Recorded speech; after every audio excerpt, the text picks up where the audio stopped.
এর জবাব মমতাকে দিতেই হবে। যখন ঘটনা ঘটে পুলিশ কোথায় ছিল? পুলিশ কোথায় ছিল? আজকে আমাদের এখানে পুলিশ, এখানে দেখুন আশপাশে পুলিশ আছে, কিন্তু যখন যখন ঘটনা হয় পুলিশ ওখানে এই লাঠি নিয়ে ডাঙ্গুলি খেলছিল, ইট নিয়ে ডাঙ্গুলি খেলছিল। আমি টিভি দেখতে দেখতে ভাবছিলাম এই ছাতার বাঁট দিয়ে টিভিটা ভেঙে ফেলি। আমার এইরকম রাগ হচ্ছিল। 20 জন গুন্ডাকে পুলিশ ধরতে পারে না, আর যখন মহিলারা ওই বিরাট স্বার্থ আছে, একজন মহিলা হয়ে বিচার বন্ধ করে নাটক করছে, নাটক। রাখিটাকেও আমরা আজকে রাখি সেলিব্রেট করিনি, আজকে আমরা এই উই ওয়ান্ট জাস্টিস এই ব্যান্ডগুলো সবাইকে পড়িয়ে আমরা একটাই কথা বলেছি যে প্লিজ আপনারা এই ঘটনার তীব্র প্রতিবাদ করে আমাদের পাশে আসুন। এই রশিদের সঙ্গে বড় বড় মাথারা যুক্ত হয়ে আছে, না থাকলে এই কাজ করার কথা না। লক্ষ্মীর ভান্ডার দিয়ে আমাদেরকে মানে এখানে ভুলিয়ে রাখা যাবে না, বোকা বানিয়ে রাখা যায় না, ঠিক আছে? এরকম লক্ষ্মীর ভান্ডার, এরকম ভিক্ষা আমাদের চাই না। আমাদের নিরাপত্তা চাই, আমরা সুস্থভাবে বাঁচতে চাই, আমরা রাতে দিনে সমান অধিকার নিয়ে কাজ করতে চাই, ঠিক আছে? এখানে এই রাজ্যে আমাদের কোনো রকম চাকরি নেই, হ্যাঁ, সমস্ত প্রাইভেট সেক্টরে বিভিন্ন জায়গায় আমরা কাজ করি, আমাদের মতন বহু মেয়েরা কাজ করে। তো আমরা সেখানে মুখ্যমন্ত্রী একটাই ঘোষণা করে দিল, একটা নিয়ম চালু করে দিলেন উনি, কি রাতে করা যাবে না, মেয়েদেরকে ডিউটি দেওয়া হবে না। কেন সেখানে, কেন রাতটা যদি পুরুষদের হয়, রাতটা মহিলাদের নয় কেন? এটা তো কারোর কেনা নয়। দিন যেরকম সবার, রাতটাও সবার হওয়া চাই, আমরা এটুকুই চাইছি। এছাড়া মানে লজ্জিত মেয়ে হিসেবে আমাদের প্রোটেকশন চাই। আর আমরা জানি না আমাদের সরকার, আমাদের দলনেত্রী একজন মহিলা হয়ে এখনো পর্যন্ত এই কাণ্ডতে কোনো কিছু কেন কি করে বলতে পারছেন না। উনি যখন বিরোধী পক্ষের হয়ে আগেকার দিনে যখন এরকম ধরনের ঘটনা ঘটতো, উনি সবার আগে পদমার্চ করতেন, বিভিন্ন রকম অনশন করতেন, অনেক কিছু করতেন। এখন ওনার গভর্নমেন্ট যখন চলে এসছে রাজত্বে, তাহলে কিছু নেই কেন? আমরা কলকাতাবাসী শুধু এই ঘটনার বিচার চাই এবং ধর্ষকদের শাস্তি চাই। আমরা ততদিন পর্যন্ত আমাদের আন্দোলন অব্যাহত রাখবো যতদিন পর্যন্ত আমরা জাস্টিস পাবো। উই ওয়ান্ট জাস্টিস, আমাদের একটাই স্লোগান হবে, উই ওয়ান্ট জাস্টিস। এই রাখির দিনে একটাই কথা বলতে চাই, রাখি মানে তো মেলবন্ধন, একটা ভাই বোনের একটা ভালো বন্ধন। বা শুধু ভাই বোন নয়, আমরা বিভিন্ন ধরনের মানুষ একে অপরকে রাখি পরিয়ে থাকি, কিন্তু আমরা এই বন্ধুত্বপূর্ণ রাখিটাকেও আমরা আজকে রাখি সেলিব্রেট করিনি। আজকে আমরা এই উই ওয়ান্ট জাস্টিস এই ব্যান্ডগুলো সবাইকে পড়িয়ে আমরা একটাই কথা বলেছি যে প্লিজ আপনারা এই ঘটনার তীব্র প্রতিবাদ করে আমাদের পাশে আসুন, এই আন্দোলনকে সাফল্যমণ্ডিত করুন। উই ওয়ান্ট জাস্টিস, এরকম ঘটনা যেন আর না হয়। আমরা নিরাপত্তাহীনতায় ভুগছি। বলছেন যে শাস্তি চাই, শুধু শাস্তি চাই বললে কি করে হবে? আমরা তো কিছু দেখতে পাচ্ছি না। আমাদের তো এতদিন হয়ে গেল ঘটনাটার, এখনো পর্যন্ত দোষীরা কোথায়? এখন তো মুখ্যমন্ত্রী হাতে আর নেই, তো এখন তো চলে গেছে সিবিআই রাতে। আমরা সেটাই সিবিআইকেও আমরা রিকোয়েস্ট করছি যে এই ঘটনাটা যত তাড়াতাড়ি সম্ভব আমরা ধর্ষকদের শাস্তি চাই, আর এরকম ঘটনা যেন আর দ্বিতীয়বার না হয়তো ঘটে, আমরা এইটুকুই চাইবো। আমরা ততদিন পর্যন্ত আন্দোলন চালিয়ে যাবো। We want justice. আমরা এর আগে দেখেছিলাম যে কামধনি যে নেতাজিতে তার আন্দোলন হয়েছে, সিবিআই তারা চেয়েছিল, তার পরিবার আনিস খান আমতায় মারা গেছে, তারা সিবিআই চেয়েছিল, দেওয়া হয়নি।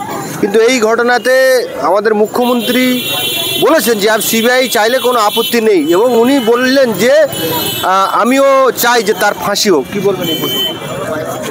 শুধু চাইলে মুখে বললে হবে না, তাদের ধরে দেখিয়ে দিতে হবে যে, এবং তাদের শাস্তি দিতে হবে, দেওয়া হোক। আমরা একদম করে বলুন, দোষীদের শুধু ধরে দেখালে হবে না, তাদের শাস্তিটাও দিতে হয়, এটা দিতে হবে, এটাই আমরা চাই। এবং একজনকে ফাঁসি দিলে হবে না, কারণ একজনের কাজ না এটা। আপনারা আজকে বক্তব্যতেও বললেন যে একাধিক মানুষ জড়িত রয়েছে, কিন্তু ইতিমধ্যেই সিবিআই তদন্ত হয়ে দিয়েছে, বেশ 4-5 দিন হয়ে গেছে। এই 4-5 দিনের মধ্যে কিন্তু সিবিআই আর ওই একজনকে ছাড়া, সঞ্জয়কে ছাড়া আর কাউকে কিন্তু গ্রেপ্তার বা আমরাও শুনতে পাইনি যে কাউকে ধরেছে বলে কিংবা কারোর সুরাগ পেয়েছে বলে। কী বলবেন আপনি? তাহলে ফরেন্সিক রিপোর্টের জন্য যেগুলো নিয়ে আসা হলো, কুকুরগুলো বলুন, আর এমনি যে ফরেন্সিক যে আপনাদের এই ডাক্তার যে নিয়ে আসা হলো, তাহলে তারা কী করলো? যদি প্রমাণ আছে কিছু তো পাবে, আমরা চাইছি কিছু তো পাবে, তাই সেটা নিয়েই তো এ তো বলে যে মাটির নিচে থাকলেও তাকে খুঁজে বার করা হয়। হ্যাঁ, ঠিক মতো তদন্ত যদি মানে সত্যিকারের যে তদন্তটা হওয়া উচিত স্পষ্ট, সেই তদন্তটা হলে নিশ্চয়ই আমরা বিচারটা পাবো। প্রিন্সিপালকে দফায় দফায় সিবিআই তলব করছে, 3 থেকে 4 বার তলব করেছে, এখনো পর্যন্ত কোনো সুরাগ বার করতে পারেননি। এবং আপামর জনগণ বলছেন যে এটা একজনের কাজ নয়, আরও অনেক মানুষের সঙ্গে ইনভলভ রয়েছে। কিন্তু সিবিআই যে দায়িত্ব নেওয়ার পরেও আর কাউকে এখনো বের করতে পারেনি, সঞ্জয়কে ছাড়া। কি বলবেন আপনি? আমরা মনে করছি যে এটা শুধু তো আরজি করে একটা ডাক্তারের ব্যাপারটা নয়, ব্যাপারটা হচ্ছে এরা কেসটাকে ডিলেমি করছে, সিবিআইয়ের হাতে দিয়ে নিজের দায়টা তিনি এড়িয়ে যেতে চেয়েছিলেন। হ্যাঁ, যে যাওয়ারও চেষ্টাও চালিয়ে যাচ্ছেন, নাইলে এত বড় একটা দোষী সে এখনও সাজা মানে হয় না, যে তার বিচার হয় না, সে জানতে পারে না যে কারা করেছে, কজন আছে। একজনকে বলছি এনকাউন্টার করতে, এনকাউন্টার করে দিলে তো তারা রিলিফ পেয়ে যাবে, কারণ তাকে যদি এনকাউন্টার না করা হয়, ফাঁসি দেওয়া না হয়, বিচারের আগে ফাঁসি হয় কারণ ফাঁসিটা তো আগে তো বিচার হবে, তবে তো ফাঁসি হবে, বিচারের দোষী সাব্যস্ত হবে, তারপরেই তো সে ফাঁসি পাবে। আর আমাদের এই যে আন্দোলনটা চলছে, শুধু বিচার, ওদের ফাঁসি তো অবশ্যই হবে, আর যতজনের সঙ্গে জড়িয়ে রয়েছে তাদের অবশ্যই খুঁজে বার করতে হবে, খুঁজে বার করে সাজা দিতে হবে। আর সমস্ত ভারতবর্ষের পশ্চিমবঙ্গের গ্রামান্তরে সমস্ত মেয়েদের নিরাপত্তা দিতে হবে। নিরাপত্তাহীনতায় আমরা ভুগতে পারছি না, ছোট ছোট বাচ্চা নিয়েও আমরা মানে নিরাপদে নেই, আবার বয়স হয়ে গেল, কর্মক্ষেত্রে গিয়ে যেখানেই আমরা যাচ্ছি আমরা কোথাও নিরাপদ নই। ফলে আমরা অবিলম্বে দোষীদের খুঁজে বের করে প্রত্যেককে সাজা দিতে হবে, আর এর সঙ্গে যারা জড়িত রয়েছে তাদেরকেও বার করতে হবে, এটাই আমাদের দাবি।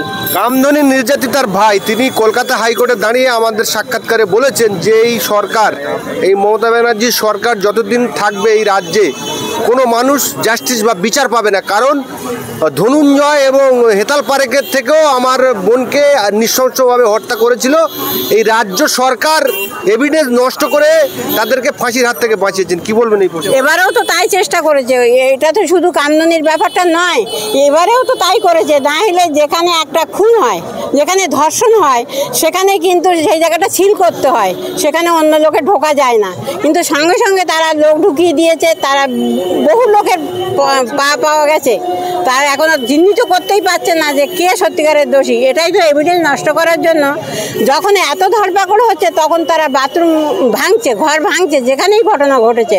তার মানে কি সে এটাও চাইছে যে মানে এভিডেন্সগুলো নষ্ট করে দিই, যাতে এই দোষীরা ছাড়া পাক, কারণ এই দোষীদের সঙ্গে বড় বড় মাথারা যুক্ত হয়ে আছে, না থাকলে এই কাজ করার কথা না। একজন মা হিসাবে আমি পারি কি যে এরকম একটা ঘটনা আমার বাড়িতে ঘটে গেছে, তারপরে আমি এই সমস্ত কাজ করতে? পুলিশ সেখানে নীরব ছিল, পুলিশকে কোনো স্টেপ নিয়েছে? নিজে কোনো স্টেপ নিয়েছে? কিচ্ছু নেয়নি। তিনি লোক দেখানোভাবে প্রতিবাদ জানাচ্ছে। আমি সিবিআই তদন্ত, তুমি বিচার কার কাছে চাইছো? তোমার কাছে মানুষ বিচার চাইছে, তুমি বিচার চাইছো কার কাছে? এগুলো নাটক ছাড়া কি কিচ্ছু না। ফলে ওরা যাতে এই এভিডেন্স নষ্ট করতে না পারে, এবং নষ্ট করে দিলেও এর সাজা কিন্তু না হলে মানুষ ছাড়বে না, সেইভাবেই কিন্তু আন্দোলন করেছে। কন্যাশ্রী আছে, কন্যা নিরাপত্তা নেই, লক্ষ্মীর ভান্ডার আছে, কোনো মানুষের মা বোনেদের নিরাপত্তা নেই। সেটাই তো ঘটছে। এই সামান্য কয়েকটা টাকা ভিক্ষে দিয়ে আমাদেরকে মন ভুলিয়ে রাখার চেষ্টা করছে। তো এই ঘটনার পরিপ্রেক্ষিতে যে হাজার হাজার জনগণ এবং হাজার হাজার মেয়েরা 14 তারিখে রাতে যে পথে নেমেছে, তার দ্বারা একটা কথা মানে পরিষ্কার প্রমাণ হয়ে যায় যে সামান্য লক্ষ্মীর ভান্ডার দিয়ে আমাদেরকে মানে এখানে ভুলিয়ে রাখা যাবে না, বোকা বানিয়ে রাখা যায় না। ঠিক আছে, এরকম লক্ষ্মীর ভান্ডার, এরকম ভিক্ষে আমাদের চাই না। আমাদের নিরাপত্তা চাই, আমরা সুস্থভাবে বাঁচতে চাই, আমরা রাতে দিনে সমান অধিকার নিয়ে কাজ করতে চাই। ঠিক আছে, এখানে এই রাজ্যে আমাদের কোনো রকম চাকরি নেই। হ্যাঁ, সমস্ত প্রাইভেট সেক্টরে বিভিন্ন জায়গায় আমরা কাজ করি, আমাদের মতন বহু মেয়েরা কাজ করে। তো আমরা সেখানে মুখ্যমন্ত্রী একটাই ঘোষণা করে দিল, একটা নিয়ম চালু করে দিলেন উনি, কি রাতে করা যাবে না, মেয়েদেরকে ডিউটি দেওয়া হবে না। কেন সেখানে, কেন রাতটা যদি পুরুষদের হয়, রাতটা মহিলাদের নয় কেন? এটা তো কারোর কেনা নয়। দিন যেরকম সবার, রাতটাও সবার হওয়া চাই, আমরা এটুকুই চাইছি, এছাড়া আর কিছুই নয়। এবং এই ঘটনার সঙ্গে আমরা পোস্টমর্টম রিপোর্ট থেকে যতটা জেনেছি, শুনেছি যে এটা একজনের দ্বারা করা কোনোভাবেই সম্ভব নয়। হ্যাঁ, এটা একাধিক সাংবাদিক এবং মিনিমাম 6 থেকে 7 জন এটাতে জড়িত আছে মিনিমাম কমপক্ষে। হ্যাঁ, তো সেখানে সবাইকে ধরা হোক, সবাইকে ধরে সবাইকে দৃষ্টান্তমূলক এবং একটা কঠোর শাস্তি, যেটা দেখে যেন মানে ভয় পায় সবাই, যে এরকম ঘটনা ঘটানোর আগে যেন তারা অন্তত কমপক্ষে 10 বার ভাবে এটা। তো এটাই আমরা চাই। আমরা লজ্জা, আমরা মানে ভারতবাসী, আমরা পশ্চিমবঙ্গের মানে জনগণ মেয়ে হিসেবে আমি লজ্জা, মাথা নিচু হয়ে যাচ্ছে আমার, যে আমি এখানকার বাসিন্দা, আর কিছুই চাই না। ধন্যবাদ। আমরা দেখেছিলাম মাননীয় মুখ্যমন্ত্রী মমতা ব্যানার্জি 2011 সালের আগে রেজওয়ানুর কাণ্ড হোক আর চাই তাপসী মালিক কাণ্ড হোক, বাংলাটাকে মাথায় করে তুলেছিল।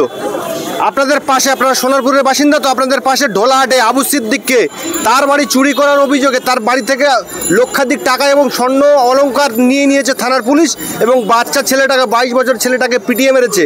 মুখ্যমন্ত্রী তথা ওই দলের কোনো মানুষ সেই বাড়িতে যায়নি, কোনো রকম সহানুভূতি যায়নি।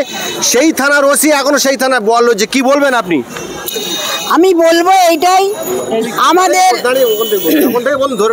আমাদের পশ্চিমবাংলার যে মুখ্যমন্ত্রী, মহিলা মুখ্যমন্ত্রী, যেখানে যাই ঘটনা হয়ে যাচ্ছে, দিনের পর দিন ঘটছে, কিছুদিন তদন্ত হচ্ছে, লোক দেখানো, আমরাও কাগজপত্র পড়ছি, হ্যাঁ হ্যাঁ ঠিকঠাক হচ্ছে, কিন্তু ওই কিছুদিন হয়ে সব বন্ধ হয়ে যাচ্ছে। এটা আমরা চাই না। আর আমাদের পশ্চিমবাংলা একটা সুস্থ সংস্কৃতির জায়গা, যেখানে বড় বড় মানুষের জন্ম, সংস্কৃতির জন্ম, সংস্কৃতির চর্চা, সেইখানে এই আরজিকর হসপিটালে কর্মরত মহিলা ডাক্তারকে যেভাবে ধর্ষণ করে খুন করা হয়েছে, আমি একটুখানি যখন রেডিও শুনি তখন আমি কাঁপছিলাম। বাস্তবিক ঘটনা এটা, বাস্তবিক ঘটনা এটা। আমরা সঙ্গে সঙ্গে যতটুকু পেরেছি আমরা সেই দিন থেকে মানে আমরা প্রতিবাদ করছি আজও পর্যন্ত। দলদাসে পরিণত হয়েছে। আর পুলিশ এই ঘটনার পরে যখন আমরা রাত্রির দখল করতে এলাম, আমি সোনারপুরে থাকি, আমরা সোনারপুরে মানে কি বলবো, লক্ষ লক্ষ মানুষ জড়ো হয়েছিল। আর সেই সময় ওই আরজিকর হসপিটালে আমরা কি দেখলাম, সেখানে দেখলাম কতগুলো গুন্ডা এসে এই মা বোনেদের ওপর, মানে যারা রাত্রি জাগছিলাম আমরা, তাদের হটিয়ে দেওয়ার চেষ্টা করলো। গুন্ডারা, দুষ্কৃতীরা, তারা ওই প্রমাণপত্র নষ্ট করার জন্য এই কোটি কোটি জিনিসপত্র, হসপিটালের জিনিসপত্র ভেঙে ফেললো। আর হচ্ছে এই তদন্তকে ঢাকা দেওয়ার জন্য একটা নাটক চলছে। এই নাটক বন্ধ করতে হবে, দৃষ্টান্তমূলক শাস্তি দিতে হবে, দোষীদের ধরতে হবেই হবেই। যতক্ষণ আমি আমার 60 বছর বয়স, যতক্ষণ রক্ত আছে ততক্ষণ আমরা লড়ে যাবো একজন হলো। এটা আপনারা জেনে রাখুন, যেখান থেকেই আসুন না কেন, যেখান থেকে কত বড় বড় মানে কি বলো ক্রাইম ডায়েরি ওরা নিয়ে এসছে, সিআইডি নিয়ে এসছে, তারা কি করছে বসে বসে, কি করছে বসে বসে, এটা বলে যান তো, একটা গরিব মানুষ কিছু করলে এটা বলে যান। একটা বড় লোকের ঘরের ছেলে মেয়েরা ডাক্তার, ইঞ্জিনিয়ার সহজে হতে পারে, কিন্তু আমার ঘরের, আপনাদের ঘরের ছেলে মেয়েরা সহজে কিছু হতে পারে কি? তিল তিল করে সেই বাবা মা গড়েছিল সেই মেয়েটাকে, সেই তিল তিল করে গড়ে ওঠা কচি সুন্দর ফুটফুটে মেয়েটা আজকের অজান্তে চলে গেল। এর জবাব মমতাকে দিতেই হবে। সব থেকে একটা বড় প্রশ্ন, এর আগে ওই পার্কস্ট্রিটে একটা ঘটনা ঘটেছিল, আমিও সেখানেও আমি প্রতিবাদ করেছি, সেখানে দীর্ঘ সময় হেঁটে প্রতিবাদ করেছি কেন এই জিনিস হবে। তখন উনি সবে মুখ্যমন্ত্রী হয়েছে, সবে মুখ্যমন্ত্রী হয়েছে, আমরা প্রতিবাদ করছি, উনি পুলিশ নিয়ে আমাদের তাড়িয়ে দিল। আর সেদিন যখন ঘটনা ঘটে, সারা পুলিশ কোথায় ছিল, পুলিশ কোথায় ছিল? আজকে আমাদের এখানে পুলিশ, এখানে দেখুন আশপাশে পুলিশ আছে, কিন্তু যখন যখন ঘটনা হয় পুলিশ ওখানে এই লাঠি নিয়ে ডাঙ্গুলি খেলছিল, ইট নিয়ে। ডাঙ্গুলি খেলছিল। আমি টিভি দেখতে দেখতে ভাবছিলাম এই ছাতার বাঁট দিয়ে টিভিটা ভেঙে ফেলি। আমার এইরকম রাগ হচ্ছিল। হয়তো আপনাদের খারাপ লাগতে পারে, কিন্তু এটাই সত্য ঘটনা। এখানে যারা দাঁড়িয়ে আছে তারাও বলবে একই ঘটনা। পুলিশ অভিনয় করছিল। 10-20 জন গুন্ডাকে পুলিশ ধরতে পারে না। আর যখন মহিলারা ওই পার্কস্ট্রিটের ঘটনায় প্রতিবাদ জানাচ্ছিল, কেন মহিলাকে গাড়ির মধ্যে ধর্ষণ করা হয়েছে, খুন করা হয়েছে, তখন আমাদেরকে এসে সঙ্গে সঙ্গে অ্যারেস্ট করে নিয়ে গেছিল। যেতে দেয়নি আমাদের মিছিল করতে, আমাদের মিছিল যেতে দেয়নি। আর 5টা মহিলাদের আমাদের কথা শুনতে দেয়নি। কেন দেয়নি? ওর কিরণ স্বার্থ আছে। একজন মহিলা হয়ে আমার যদি এইখানে এখন কোনো ঘটনা ঘটে, আমি প্রতিবাদ করব না। আমি এখানে মাইকে যখন প্রতিবাদ করছি, বন্ধুগণ মহিলার এই হয়েছে ওই হয়েছে আসুন, আর এখানে আমার মহিলার কোনো ঘটনা হলে আমি সেখানে প্রতিবাদ করব না। আমি কি চাইবো? একজন মহিলা মুখ্যমন্ত্রী, তার কাছে তো আমরা সবাই মেয়ে, সবাই মা, সবাই সমান। তাহলে সেখানে বিচার বন্ধ করে নাটক করছে। নাটক একদম আমরা এই নাটক কেউ মানব না। ডোন্ট কেয়ার নাটক। We want justice. We want justice. দোষীদের শাস্তি দিতে হবে। নাটক নয়, দোষীদের খুঁজে বার করতে হবে। নাটক করা চলবে না, নাটক করতে দেব না। পৃথিবীর মানুষ নাটক করতে দেবে না। নাটক করো, বন্ধ করো, খুঁজে বার করো, শাস্তি